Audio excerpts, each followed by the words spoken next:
Frank Frazetta is probably the most influential artist of the last half a century. He has started more artists on the path to art than any other artist I can think of. I think Frank is responsible for creating a whole new branch of American illustration. That the sword and sorcery avenue, which he made his own, has now attracted, a host of followers. You come to a San Diego convention and you see this incredible building filled with all these projects, all these different fantastic things, and Frazetta is the father of all that. You can trace it all back to Frank. He's the one who ultimately is responsible. He's the master. When I was about in junior high school, I got his books.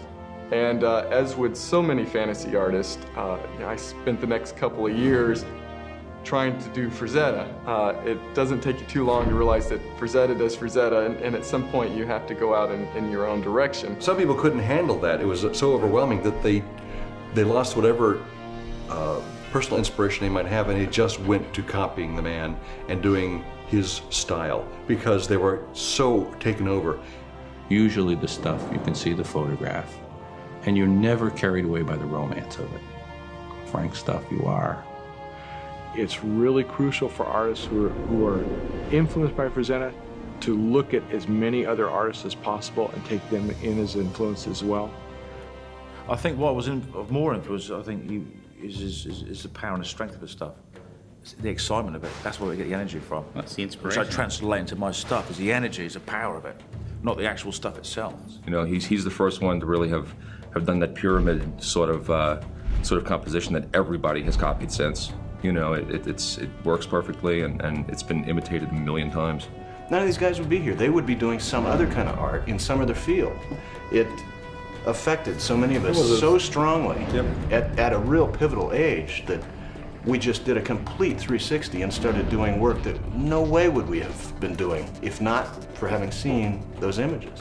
He established a level of excellence, and he established something that all these guys can attain to, that they can look for, to try to get up to that level. When I was really young, I wanted to draw comic books. I wanted to just pen and ink stuff, and I'd never really thought about painting. And then, you know, the more I looked at Frank's work, and I realized, you know, just how lifelike it was, and in a very stylistic way. I mean, it's photorealistic, but it's got such life to it that you actually believe those paintings. And I decided that I wanted more control of what the work looked like, you know, sort of like he did, and that's kind of one of the things that really got me into painting. Sure, I could do it then. I could copy Frazetta, because, you know, he was right there. He showed me how to do it, you know. But no, I couldn't do it on my own. Yeah. You know, I could not pull that out of me. It's like food for the soul, you know. It's refreshing to see that stuff. It feeds you. And that's not to say that you're going to go home and copy that stuff. It's like music. You know, you listen to a piece of music you love, Beethoven or something like that, and you've heard it a million times. But every once in a while you hear a little something different, and it refreshes you. And that's the same way with art. Frazetta has been an enormous influence in the last 30, 40 years, but in a very narrow field, you know, in a very narrow realm. Very intensely in that very narrow realm.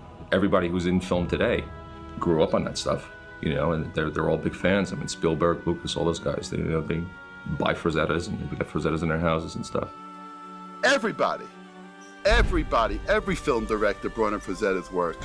And every lighting man, and every cameraman, and every background artist, every art director had Frazetta pinned up everywhere. I know that for a fact. I'm not talking about hypothetically. That's my business. So Frank influenced an entire generation of film and filmmakers. If you go to Hollywood and you visit most of the studios, you'd be amazed at how many of these areas have my posters up everywhere. I know the cliche line out there is, like this, fellas, like this. They try to recreate the spirit of my art in some of their films, particularly the fantasy films, naturally. And if these people did come in and say, this is the way it's going to look, it's going to be Frazetta-like and everything else, they failed, because nothing looks Frazetta-like except Conan. It was a lot of fun meeting Clint Eastwood and Stallone and people like that, and you know, people that I admired as a fan on the outside, and it was really interesting. In fact, it was almost funny, because they would come to my house, and Well, they were the ones that were nervous upon meeting me. You could just see them, you know, this sort of fan-like approach to me. And so there we are, both meeting, and each of us nervous about meeting the other. Interesting. It was really fun. I was in George Lucas's studio. He showed me the comic book covers Frank did on Buck Rogers. Lucas loved that. Who didn't? You know, so started Star Wars. In fact, he bought 3 originals, now I think of it. That's true. I miss Bo Derek. She was in, I think it's L.A. with my father, came out with John. We were starting to put it together, and John was playing with logos, and he said we should get an artist, and I said, well, what about Frank Frazetta? He said, yeah, what about Frank Frazetta? You can't get Frank Frazetta. I said, what the hell, I'll just call him. It was so exciting to see yourself as a Frazetta girl. He gave me some nice round hips and some curves I don't have. I liked that. I think people in disciplines that don't even realize they're influenced by him are influenced by him. They've seen enough of his paperback covers, and they might not know this is done by a guy named Frazetta, but it becomes the look that goes into their unconscious mind. It just influences the way they think about something. What something looks like this, and that this is what Frazetta has done.